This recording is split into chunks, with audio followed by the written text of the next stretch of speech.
So hello everyone, welcome in this video. आज की video में हम डिस्कस करेंगे जो लास्ट दिन का ट्रेड था। मतलब जो लास्ट दिन में हमने प्लान किया था, जो मेरा क्या मतलब मैंने लॉस किया, कहाँ पे प्रॉफिट किया वो। ठीक है, तो चलो स्टार्ट करते हैं। पहले आप ये देख रहे हो, जैसे आप हर बार हम यहीं से स्टार्ट करते हैं। मल्टीपल चार्ट्स है, ठीक है, और मल्टी टाइम फ्रेम के हैं, वीकली चार्ट और डेली चार्ट। इसमें बहुत इंटरेस्टिंग डेटा था एक्चुअली। मैं क्या करता हूँ ना कि मैं प्रेफर करता हूँ कि मैं एक्सपायरी को ट्रेड करूँ। जिसकी एक्सपायरी होती है जिस दिन, मैं उसको उसी दिन मतलब उसको ट्रेड करने का प्लान करता हूँ। ज्यादातर मैं यही करता हूँ। जैसे लास्ट टाइम अभी सेंसेक्स की एक्सपायरी थी, तो मैं सेंसेक्स में ही ट्रेड कर रहा था। मैंने निफ्टी बैंक फिर निफ्टी ये देखा नहीं, मतलब इसमें ट्रेड नहीं किया। देखा तो था।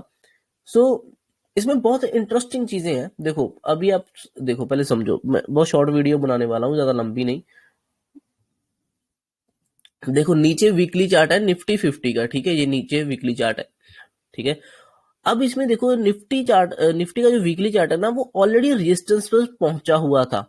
ठीक है, हम इस बड़ी कैंडल के बाद इस हफ्ते में, लास्ट इस वीक में हम इस रेजिस्टेंस में पहुंचे हुए थे। ठीक है, मतलब इस पे हम पहुंच चुके हैं। इसमें ज्यादा और स्पेस था नहीं। जो फिन निफ्टी था वो देखो, वो पीछे था थोड़ा सा। उसके पास इतना स्पेस था ऊपर जाने के लिए अभी, मतलब जो लास्ट हाई था उसको टच करने के लिए वीकली चार्ट में इतना स्पेस था। ठीक है, बैंक निफ्टी में भी ये यहाँ पे क्लोज था, और इसके पास भी एक बड़ा स्पेस था इसी रेजिस्टेंस को टच करने के लिए। ठीक है, मतलब फिन निफ्टी और बैंक निफ्टी में स्पेस था। उसमें दिख रहा था कि इनकी वीकली कैंडल अभी और ऊपर आ सकती है, क्योंकि उनके ऊपर स्पेस पड़ा हुआ था।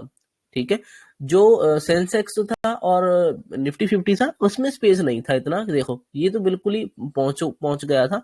ये भी सेंसेक्स भी पहुंचा हुआ था अपने बिल्कुल रेजिस्टेंस के पास। बैंक निफ्टी में स्पेस था। ठीक है, तो यहाँ पे एक ग्रीन कैंडल एक्सपेक्ट की जा सकती थी कि एक बड़ी ग्रीन कैंडल मिल सकती है। फिर निफ्टी में भी स्पेस था और इसमें भी एक ग्रीन कैंडल एक्सपेक्ट की जा सकती थी। ठीक है, एक्चुअली मेरा थोड़ा सा तबीयत थोड़ी डाउन है, तो इसलिए थोड़ी आवाज चेंज हो गई होगी, तो बट ऐसे मैनेज कर लेना। ठीक है, अब देखो हमारे पास दो बहुत अच्छी एग्जांपल हैं। ठीक है, स्ट्रेच की, जो हम स्ट्रेच की बात करते हैं। देखो मैंने ये चीज एक ऑब्जर्व करी है कि जो स्ट्रेच होता है ना, एक्चुअली ये थोड़ा सा ना लेंथ, लंबा टॉपिक है एक। रुको,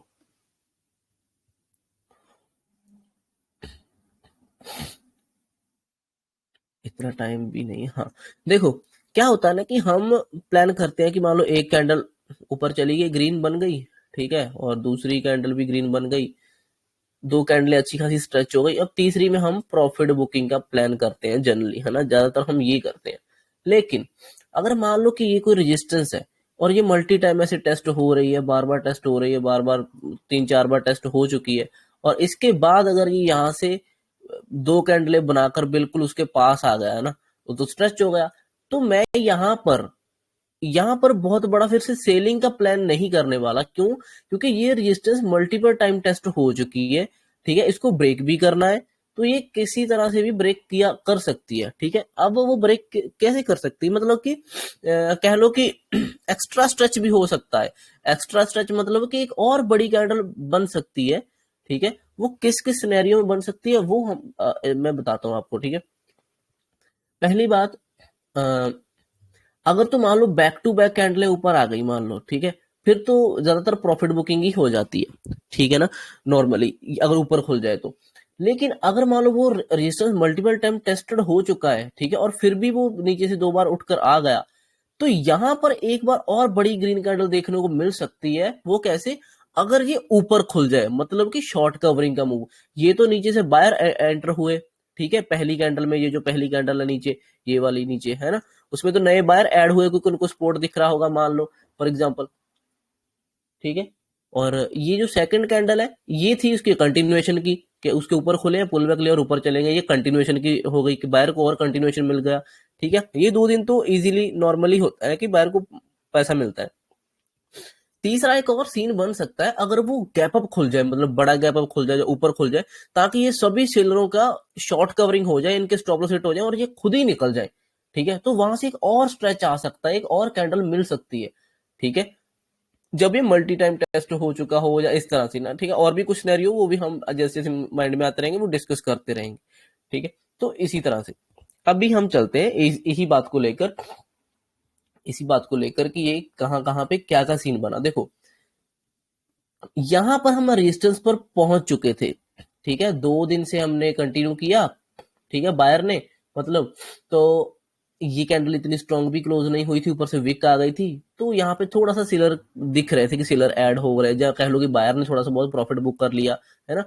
तो यहाँ पर और बड़ी ग्रीन कैंडल एक्सपेक्ट नहीं करी की जा सकती, क्योंकि एक तो ये रेजिस्टेंस पे पहुंच गया और ये पिछली कैंडल इतनी अग्रेसिव क्लोज भी नहीं हुई, ठीक है। अगर ये पिछली कैंडल अग्रेसिव क्लोज हो जाती और ये खुलता और ऊपर इन सेलर को निकालकर, ठीक है, तो फिर यहां से चांसेस बन सकते थे, लेकिन इसके चांस बहुत कम है। इसके चांस कह लो कि, अब मैं कैसे परसेंटेज में समझाऊं, मान लो कि 40% इसके चांसेस हो सकते थे कि ये यहां से और शॉर्ट कवरिंग दे दे।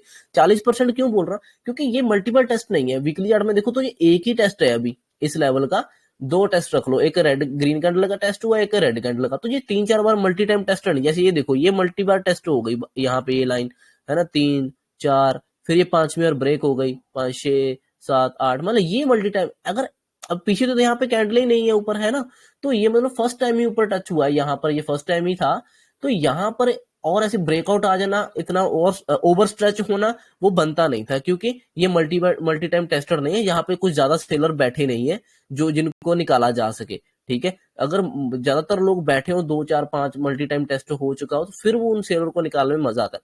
तो इसलिए ये वाली कैंडल निफ्टी 50 में इतना अग्रेसिव मूव प्लान नहीं था, ठीक है। इसमें थोड़ा सा लग रहा था कि हाँ जी थोड़ा सा वहीं पे होल्ड होल्ड कर सकता है, क्योंकि ऑलरेडी स्ट्रेच होता है, जैसे हम प्लान करते हैं, ऑलरेडी स्ट्रेच था 2 हफ्तों से, तीसरे हफ्ते में ज्यादा मूव इसमें नहीं दिख रहा था, ठीक है। क्यों इसमें मतलब ओवर स्ट्रेच वाला मूव भी हमें नहीं दिख रहा था। मैं अब ये एक नया वर्ड ऐड कर रहा हूँ, ठीक है, अपने उस जो हम डिस्कस करते रहते हैं कि एक स्ट्रेच होता है ना, जैसे 2 दिन का स्ट्रेच होता है, 3 दिन प्रॉफिट बुकिंग होती है, तीसरे दिन और ओवर स्ट्रेच हो सकता है अगर वो कुछ पॉइंट्स को हिट कर रहा हो, जैसे मल्टी टाइम टेस्ट हो चुकी हो वो चीज पीछे, ठीक है, जहां पे ऐसा लगे कि यहां से अब शॉर्ट कवरिंग ना हो जाए कहीं पे, ठीक है, मतलब सेलर कहीं डर कर ना निकले। अगर सेलर डर के निकलेंगे, कहीं शॉर्ट कवरिंग का सीन बन गया, तो एक और कैंडल ग्रीन मिल सकती है और एक स्ट्रेच मिल सकता है, एक और दिन मतलब स्ट्रेच मिल सकता है कि डाउन साइड के लिए भी हम इस तरह से व्यू रख सकते हैं और अप साइड के लिए भी। जैसे ये देखो फिन निफ्टी में बहुत ही अच्छा एग्जांपल है, ठीक है। ये हम आए थे, रीटेस्ट किया और हमने बिल्कुल ये नेक के पास क्लोज किया। इसकी कैंडल क्लोज भी बहुत अच्छी हुई थी, ये ग्रीन कैंडल ये वाली बहुत अच्छी क्लोज हुई, बिल्कुल इस लाइन के रेजिस्टेंस के बिल्कुल पास क्लोज हुई। यहाँ पर 2 दिन के लोग बैठे हुए हैं, ठीक है, इसके ऊपर स्पेस भी था, ये देखो ना, ये ऊपर इसके ऊपर स्पेस भी है, ये इतना स्पेस भी था हमारे पास। तो यहाँ पे मुझे लग रहा था कि ये अगर ऊपर खुल जाए ना, ऊपर खुल गया तो ये शॉर्ट कवरिंग ना कहीं हो जाए, इन 2-3 दिनों के लोग जो बैठे हैं इसमें उनकी शॉर्ट कवरिंग होगी तो एक बड़ा मूव कर देगा, और क्यों, और इसके पास स्पेस भी है ऊपर जाने के लिए, हमारे पास सभी चीजें मैच कर रही हैं। देखो यहाँ पे अब ये मैं नहीं बोलना कि मल्टी टाइम टेस्टर नहीं है, यहाँ पे मल्टी टाइम टेस्टर वाली बात नहीं है, ठीक है। मल्टी टाइम टेस्टर कहाँ है, ऐसे ये देखो, ये 1 टेस्ट हुआ, 2 टेस्ट हुआ, ये 3 टेस्ट हुए, ये 4 टेस्ट हुए, ठीक है, ये भी जानने की कोशिश करी थी, 4-5 मतलब 4-5 टेस्ट हो गए यहाँ पे मान लो। उसके बाद देखो फिर ये कितना नीचे से आया था, देखो ये ग्रीन कैंडल, फिर दूसरी बड़ी ग्रीन कैंडल, फिर गैप अप, और ये पूरा शॉर्ट ही कवर होगा, उसके बाद भी ऊपर चला गया। समझ रहे हो ना मेरी बात, ये फिर इस तरह से होता है। अगर मल्टी टाइम टेस्टेड होना चाहिए पहली बात वो चीज, ठीक है, और फिर वो इतना मैटर नहीं करता वहां पे कि वो गैप अप है या क्या है, अगर उसको फिर निकलना है ना वो, क्योंकि ऑलरेडी 4-5 बार फंसा होता है इस रेंज में, तो अगर वो शॉर्ट कवरिंग का मूव कहीं बन जाए, कहीं सभी के ऊपर खुल जाए ओवरनाइट ऐसे उनको, फिर तो उनको निकलना पड़ता है, तो वहां से एक बड़ा मूव और बन जाता है, ठीक है, वहां से एक्स्ट्रा स्ट्रेच मिल जाता है फिर। वही सीन यहाँ पे है। यहाँ पर जो सीन है, यहाँ पर तो चलो ऊपर टारगेट ही नहीं था, है ना, क्योंकि ऊपर खुला ही था पूरा, कहीं भी जा सकता था, ठीक है। यहाँ पर हमारे कुछ पॉइंट अलग हो जाते हैं, जैसे यहाँ पे मुझे था कि ठीक है, जो 2-3 दिन 2-3 वीक से लोग यहाँ पे बैठे होंगे, ठीक है, बायर, और अगर ये सेलर, और अगर इसके ऊपर कहीं खुल गया तो ये इन लोगों की शॉर्ट कवरिंग हो जाएगी, 2-3 हफ्तों वालों की शॉर्ट कवरिंग हो जाएगी, और एक मूव कर सकता है, और ये मूव इजीली चला जाएगा ऊपर, क्योंकि ये ऊपर स्पेस है इसके पास यहाँ पर, क्योंकि इसके बीच में कहीं भी रेजिस्टेंस नहीं है ठीक है। तो सेलर लोग इस वाले लेवल से पहले तो कहीं हाथ लगाने नहीं वाले। तो इसका फिन निफ्टी का चार्ट बहुत अच्छा था। इसमें अगर हम बाय करते तो इजीली ट्रेंड मिल जाता, अच्छा टारगेट मिल जाता। ठीक है, काफी मतलब अच्छा ट्रेड था इसमें। ऐसे ही बैंक निफ्टी में भी है। बैंक निफ्टी में भी बैंक निफ्टी में भी देखो, यहां से जैसे ही ऊपर खुला, ये जैसे मान लो ये ट्रेंड लाइन थी ना, ऐसे ड्रॉ करे तो ट्रेंड लाइन जैसे ही गैप अप खोला तो वो भी कंटिन्यूएशन में चला गया, और इसने भी फिर सभी के ऊपर जाकर ग्रीन कैंडल में क्लोज किया। तो इसके पास भी ऊपर स्पेस था। देखो ये यहाँ पे क्लोज है, ठीक है। अगर ये यहाँ से चलता है, इसके पास ऊपर स्पेस था यहाँ तक जाने के लिए, इस रेजिस्टेंस तक जाने के लिए इजिली स्पेस था इसके पास, ठीक है। तो इसने भी वो स्पेस को कवर किया, ठीक है, फिल किया गैप गैप जो भी था इसको लाइन तक का। सेंसेक्स ने कुछ नहीं किया। देखो सेंसेक्स भी निफ्टी की तरह ही है, इसके पास भी ऊपर स्पेस नहीं था, और वो चीज मल्टी टाइम टेस्टेड भी नहीं थी। देखो ये 2 बार ही टेस्ट हुआ है सिर्फ, दो कैंडलों के साथ, है ना। दो में से भी हमें तो मेन है कि वो लाइन अगर टेस्टेड है ना, मान लो ये लाइन टेस्ट है, 1 बार 2 बार 3 बार 4 बार, कहने का मतलब ये होता है, ऐसा नहीं कि ये बायर की कैंडल के साथ टच होना चाहिए। बायर की कैंडल के साथ जो टच होता है उसको उसको मैं उतना फिर टेस्टेड नहीं मानता, क्योंकि मुझे किसको निकालना है, मुझे तो सेलर को निकालना है। अगर इसके मैं ऊपर खोलूंगा मार्केट को तो, और ऊपर को खींचना है मुझे, तो ऊपर को तो बायर का तो मुझे सपोर्ट चाहिए ना, बायर की तो मतलब ही नहीं बनता। मुझे सेलर की कैंडल चाहिए, तो मुझे यहाँ पे रेड रेड कैंडलें होनी चाहिए, रेड कैंडलों का मल्टी टाइम टेस्टेड होना चाहिए यहाँ पे। मान लो ये भी रेड कैंडल बनी, ये भी रेड बनी, ये भी रेड, अब मुझे समझ आएगा यहाँ पे 4-5 दिन के सेलर फंस गए, जो सेलर है वो फंसे, अगर उनके ऊपर खोलेगा तो निकलेगा ये, ठीक है। जैसे ये बायर की कैंडल है, ये ग्रीन है ना, इसको टच नहीं माना जाएगा, मेरे हिसाब से नहीं मानना चाहिए, क्योंकि ये तो बायर है ना। मुझे बायर को थोड़ी निकालना है, हम मुझे इस सेलर को निकाल, ये जो अगले दिन सेलर आए ना इतने बड़े, इनको निकालना है मुझे। इनके अगर ऊपर कहीं खुल जाए तो ये पैनिक होकर निकलेंगे कि नहीं निकलेंगे, ये बताओ, निकलेंगे ना। तो मुझे सेलर को निकाल। तो यहाँ पे जो भी आप लाइन ड्रॉ करते हो, जहां पे आप मल्टी टेस्ट देखते हो कि मल्टी टच हो चुके हैं, वो सपोर्ट या रेजिस्टेंस वीक हो चुका है, अगर आप रेजिस्टेंस वीक होकर मानते हो तो वहां पे आपको रेड कैंडलें कंसिडर करनी होती है, रेड कैंडलों की गिनती करनी होती है, क्योंकि उन्हीं में सेलर बैठे होते हैं ज्यादातर, और उनको ही हमें निकालना होता है उस गैप अप खोलकर, ठीक है। तो इसके पास भी स्पेस नहीं था, हालांकि 2 दिन से ऑलरेडी स्ट्रेच था, ये जिसको हैमर काइंड ऑफ बना, ठीक है। बड़ी रिजेक्शन वाली कैंडल थी। अगले दिन इसके ऊपर खुलता तो अच्छे से कंटिन्यू करता, और थोड़ा सा नीचे खुला वहां से भी ठीक था, बट ठीक ठाक दिख रहा था, तो वहां से भी ये कंटिन्यूएशन में आ गया और ये ग्रीन कैंडल बन गई, ठीक है। तो इसने इस काइंड ऑफ हैमर का जो रिजेक्शन कैंडल थी, इसकी लाज रख ली, ठीक है, इसकी इज्जत रख ली, तो उसके मूव अच्छा मिला। अब इसके पास ऊपर स्पेस नहीं था ज्यादा, ठीक है, ऊपर थोड़ा सा ही गैप था, वो भी इसने अपनी बड़ी कैंडल में ही पहले तो फिल कर दिया, सब वापस प्रॉफिट बुक हुआ, थोड़ा नीचे चला गया, तो इसके बीच में फंसने के चांसेस इसके ज्यादा थे। तो इसमें भी मुझे बहुत बड़ा ट्रेंड नहीं दिख रहा था, ऐसा नहीं दिख रहा था कि इस वीक की कैंडल बहुत ही ऊपर अगर क्लोज होगी। लेकिन मुझे फिन निफ्टी की और बैंक निफ्टी की दिख रही थी, फिन निफ्टी की तो बहुत ही अच्छी कैंडल दिख रही थी कि ये तो बहुत ही अच्छी कैंडल क्लोज हो सकती है क्योंकि अगर इसके ऊपर निकलता तो ये इजीली टारगेट हिट कर देता, ठीक है। बट मैं इस दिन इसमें ट्रेड कर रहा सेंसेक्स में, मैं मतलब अब मैं चाहता चाहता था कि उसमें ट्रेड कर लेना चाहिए था, फिन निफ्टी में या उसमें, बट ठीक है कोई नहीं, हम जिसमें करते हैं उसमें से ही, है ना। अगर अब फिन निफ्टी का देखोगे चार्ट, डेली चार्ट, इसमें भी देखो ये बैक टू बैक ऊपर गया, पुल बैक लिया, फिर होल्ड किया, फिर ऊपर, ठीक है।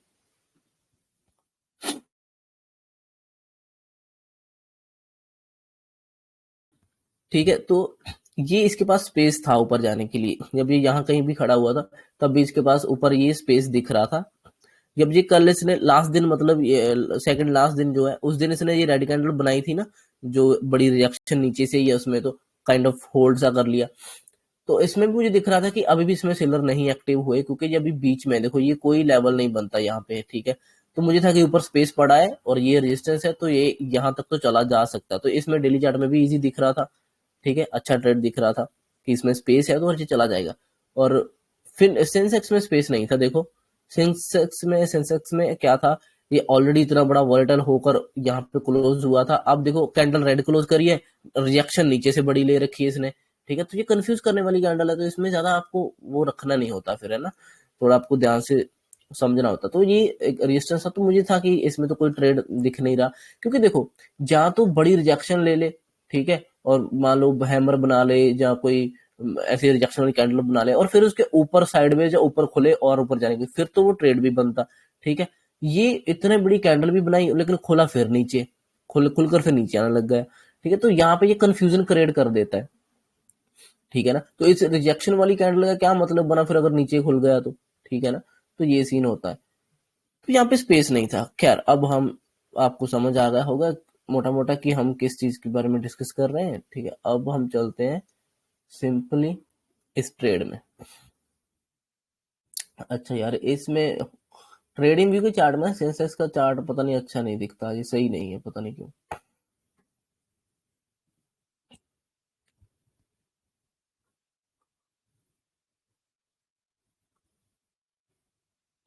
ये खुल जा।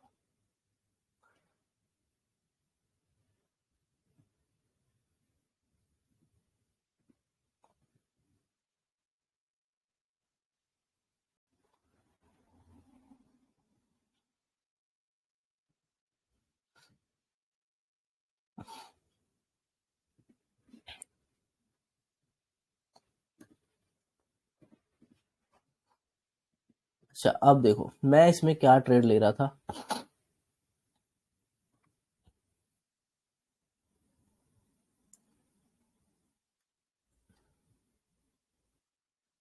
ये चार्ट भी, हाँ ओके। क्या था ना कि इसमें ना काफी कंफ्यूजन सी क्रिएट हो रही थी। कंफ्यूजन नहीं एक्चुअली, बात ये थी कि मैंने ये फाइंड कर लिया था कि हाँ ठीक है कि ऊपर का ट्रेड है प्लान में, और ओवरऑल मार्केट भी ठीक है। ठीक है, ये हमारा पैटर्न सब बनाकर ये ब्रेकआउट दिया था इसने। ठीक है, और ब्रेकआउट दिया, इसका 40-50 में पुल बैक लेगा और फिर ये निकलेगा ऊपर की तरफ, फिर से जा सकता है। ठीक है, तो ये ट्रेंड लाइन एक आएगी, वो भी ब्रेक करके निकल ऊपर को निकलेगा और जा सकता है ऊपर। मेरा ये प्लान था। ठीक है, और जैसे जी यहाँ पे आया, अगर आप यहाँ पे मैंने फिबोनाची वैसे लगाई तो नहीं थी, बट आपको लगा कर दिखा देता हूँ मैं एक और। कहाँ है फिबोनाची, कहाँ होती है? हाँ अच्छा ये है। ओके ये देखो बॉटम से, चलो यहाँ से लगा लेते हैं। ठीक है, और देखो ये ना 40-50% टच किया। देखो ये दिख रहा है ना, ये 50%, इस मूव का 50% ये था। तो था कि चलो 50% से सपोर्ट ले लेगा शायद, बट इतना कुछ इसको मैं लगाया नहीं, ऐसे मैं आपको बता रहा हूँ। तो मुझे समझ आ गया था कि ठीक है अब ये नीचे तो नहीं जाएगा और ये ऊपर आ सकता है। तो मैंने क्या किया, जैसे ये फॉल किया, उसके बाद इसने फर्स्ट एक काइंड ऑफ हैमर सा बड़ी रिजेक्शन वाली कैंडल बनाई। उसके बाद फिर नीचे आने की कोशिश यहाँ पे करी, फिर इसने ग्रीन कैंडल बनाई। जब ये इस ग्रीन कैंडलों के ऊपर निकलने लगा ना, यहाँ पे मैंने इस कैंडलों में एंट्री करी थी। यहाँ पर ऑप्शन मैंने बाय किया था। ठीक है, यहाँ पे ऑप्शन बाय किया, कॉल ऑप्शन बाय किया, और ये ऊपर गया, इसने फिर से फॉल कर लिया। यहाँ पे मैं लॉस में आ गया, इसमें मुझे लॉस दिखाना शुरू कर दिया। मैंने उसको फिर होल्ड कर लिया, फिर ऊपर गया, इसने कुछ ज्यादा कुछ खास प्रॉफिट दिखाया नहीं क्योंकि टाइम डीके होकर दिया। तो थोड़ा सा ऊपर गया, थोड़ा सा प्रॉफिट दिख रहा था, इसने फिर ये लो मारा, इस लो ने मेरा स्टॉप लॉस हिट कर दिया था। ठीक है, और उसमें मुझे कुछ बड़ा लॉस नहीं था, छोटा ठीक ठाक ही लॉस था उसमें। तो मैंने वो पोजीशन काट दी थी फिर, क्योंकि वो चल नहीं रहा था, दिक्कत कर रहा था। ठीक है, ये मेरी पहली एंट्री थी जो बाइंग साइड के लिए थी। ठीक है, उसके बाद ये ऊपर नहीं जा रहा था, मुझे था कि अब ये ऊपर नहीं जा रहा तो बैंक निफ्टी और फिन निफ्टी बहुत ऊपर जा चुके थे, मुझे था कि वो स्ट्रेच हो गए, तो हो सकता है वो थोड़ा सा फॉल कर दे लास्ट में, सेकंड हाफ में 12 बजे के बाद में। तो मुझे लग रहा है अगर वो डाउन आएंगे तो फिर ये स्ट्रांग तो दिखा नहीं रहा, तो फिर ये इजीली नीचे आ सकता है। तो यहाँ पे मैंने लाइव चार्ट को देखते हुए ऐसे ही मतलब ये देखा कि यहाँ से रिजेक्शन ले रहा है, यहाँ पे इसने ना बड़ी रिजेक्शन वाली कैंडलें बनाई ऊपर से। तो जैसे ही यहाँ पे इसने ब्रेकडाउन सा किया, मैंने यहाँ पे एक एंट्री बनाई, ठीक है, सेलिंग की, जिसमें मैंने पीई लिया था, बाय किया था इसी कैंडल को देखते हुए। और ये मुझे था कि चलो ट्रेंड लाइन से ब्रेक करने को दिखा रहा है तो हो सकता है चला जाएगा, क्योंकि ऊपर तो जा नहीं रहा था ये मार्केट, ओवरऑल मार्केट के साथ साथ ऊपर गया ही नहीं। और निफ्टी 50 होल्ड कर रहा था, वो भी नहीं जा रहा था। मुझे था कि नीचे को हो सकता है एक लो मार देगा, मुझे था कि इसी लो को टच कर लेगा तो इतना ही काफी है, 74,000 को टच कर ले इतना ही काफी है, उतने में मेरा पैसा बन जाएगा, तो मैं निकल जाऊंगा ज्यादा, क्योंकि इस आज कुछ बड़ा ट्रेड दिख नहीं रहा था। क्यों, मेरा प्लान ये था कि ये देखो ये हमने पैटर्न बनाया था हेड एंड शोल्डर का, और उसने ब्रेकआउट किया ऊपर, अगर होल्ड किया सेकंड हाफ में तो ये बहुत अच्छा एक सीन था। ठीक है, मुझे था कि ठीक है कल को अगर इसमें खुलेगा साइडवेज और ऊपर ब्रेक करेगा तो ये एक फिर से बड़ा मूव कर देगा, ये प्लान था। वो खुला तो ठीक ही जगह पर, लेकिन फॉल कर गया पहली कैंडल में, ऊपर नहीं गया। तो वहां पे दिक्कत हुई। तो ये कंटिन्यूशन ट्रेड नहीं था, वहां पे पूरा व्यू चेंज हो गया फिर। तो फिर मैंने लाइव मार्केट को देखते हुए ट्रेड एक दो प्लान किए थे। तो ये मैं टारगेट रख रहा था कि 74,000 को शायद टच कर ले यहाँ से। इसने क्या किया ना इसने कुछ टाइम होल्ड किया और बाद में फिर ऊपर यहाँ से विक मारनी शुरू कर दी। तो यहाँ पे मेरा फिर लॉस हुआ, क्योंकि यहाँ पे मेरे पास अच्छी खासी क्वांटिटी थी। तो वहां पे फिर मेरा लॉस हुआ। तो इस लॉस को फिर मैंने बुक कर लिया जब ये वापस रिवर्स होने लगा। तो फिर मैंने छोड़ दिया इसको, क्योंकि फिर लॉस हो गया था। तो फिर मैंने क्या किया, फिर मैं ये ट्रेंड लाइन को मैंने पहले से ड्रॉ कर रखा था सुबह से ही। ठीक है, इसको मैंने आपको सेंड भी किया था। तो मुझे पता तो था कि ये यहाँ से भी निकले। फिर मैंने यहाँ कहीं एंट्री करी थी और मैंने ये एक मूव कैप्चर किया इसका यहाँ पे, और इसमें मैंने अपना जो लॉस था वही रिकवर किया। 9,000 के करीब का लॉस रिकवर किया, 11,000 के करीब लॉस था। फिर भी 1200-1300 रुपए का लॉस आई थिंक रह गया। तो कोई नहीं, उतना तो चलो अब चलता है। बट मैंने यहाँ पे ये लाइव ट्रेड देखकर मैंने ये एक्सपीरियंस के साथ दिखता है। ठीक है, यहाँ पे मूव की कहाँ से एकदम दे सकता है, वो थोड़ा सा एक्सपीरियंस, थोड़ी सी नॉलेज से ही मिलता है। तो मैंने यहाँ पे फिर अपना लॉस रिकवर किया मोटा मोटा। फिर मैंने बंद कर दिया। उसके बाद भी देखो नीचे आ गया, वोलेटाइल हो गया, फिर ऊपर गया। तो इस बाद में जाने का कोई मतलब नहीं बनता था। ये मेरी गलतियां थी। मतलब इसमें मेरी सबसे बड़ी गलती क्या थी कि ये मेरा ट्रेड बहुत अच्छा था, मैंने आइडेंटिफाई अच्छा कर रखा था कि 50% पुल बैक हो चुका है और ये फिर से ऊपर की तरफ जाएगा। कम से कम ये इस अपने हाइयों को तो टच करेगा ही करेगा, करने जा सकता है। ये मेरा प्लान था। दिक्कत हो गई कि इसमें वीकली चार्ट में ऊपर स्पेस था नहीं, तो ऊपर का बड़ा मूव एक्सपेक्टेड था नहीं, ये वोलेटाइल करने वाला था। ये मेरे माइंड से निकल गया और मैंने यहाँ पे ऑप्शन बाय कर लिया। ये मेरी सबसे बड़ी गलती थी। ऑप्शन बाय नहीं करना था, ऑप्शन सेल करना था। क्योंकि यहाँ पर इसके ये ही पीई को सेल करता, अगर 74,000 वाले को पीई को सेल करता, तो वो आराम से 170, 60, 150 इतने में तो आराम से मैं सेल कर लेता। ठीक है, हालांकि मैंने तो उसको पहले आइडेंटिफाई कर लिया था, वो तो 200 250 से टच करके आ रहा था। तो मैं 260 है, 200 सॉरी 160 170 तक से तो उसको सेल कर ही सकता था और 50 पॉइंट का स्टॉप लॉस रख सकता था। ठीक है, इसके नीचे का मतलब यहाँ कहीं का। और उसके बाद ये कहीं भी जाए, बस ये इस लेवल के 74,000 के ऊपर क्लोज होना चाहिए था, क्योंकि इसका एक्सपायरी था। और ये क्लोज तो ऊपर ही हो गया और ये मुझे पूरा पॉइंट मिल जाते। ठीक है, और मैं आराम से इजीली बिना टेंशन के पैसा बनाकर निकल जाता।